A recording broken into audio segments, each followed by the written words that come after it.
Hey guys, for this video I'm going to show you how to square a table saw blade.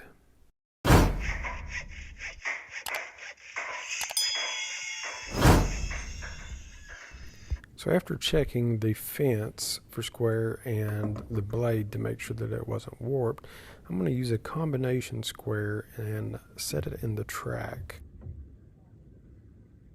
From there I'm actually going to set it to where it touches the edge of one tooth. I'm going to mark that tooth. We're going to use this marked tooth as a guide throughout the rest of this process. So using that same tooth, I'm sliding the combination square forward, still on the track, to see how far off I am from the front. And there's our problem. I'm about a 1/16 of an inch, maybe a 32nd off from the front of the blade. This tells me that the whole shaft assembly is sideways. Every table saw's adjustment may be a little different. For mine, it actually adjusts from the back. So I'm going to remove it from the table that I built to hold the saw. And this is the model number for this particular saw. Again, the adjustments will be different based on model, brand, but for this particular one, there are 2 Allen screws that you have to loosen to get the center Allen to move. That center Allen is the adjustment screw or the adjustment bolt. So what I'm doing here is just loosening the 2 outer bolts, and this will free up the shaft assembly and allow it to move or to be adjusted.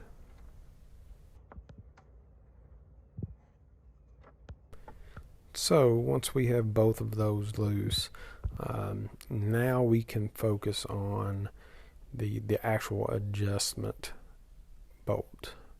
Again, this is an Allen wrench, and I'm just doing a little close up there to show you how the blade actually moves. It's actually rotating the shaft side to side, and this will allow you to actually square the blade to the milled track. Okay, so with our combination square back out, we're going to rotate our marked tooth back to the front, and we're going to lock our combination square once it is barely rubbing the edge, and we're going to bring it to the back to the same tooth, and from there we're actually going to adjust the saw until the blade comes in and touches the edge of that. Now keep in mind, anytime you adjust the back, the front is going to move just a bit as well. So you will have to check it again and make adjustments for that. And you'll kind of play around back and forth until you find the perfect square for the front and the back. So after a few adjustments, you can see I have my front tooth barely touching the edge of the combination square. We're going to rotate it to the back, move the square to that tooth,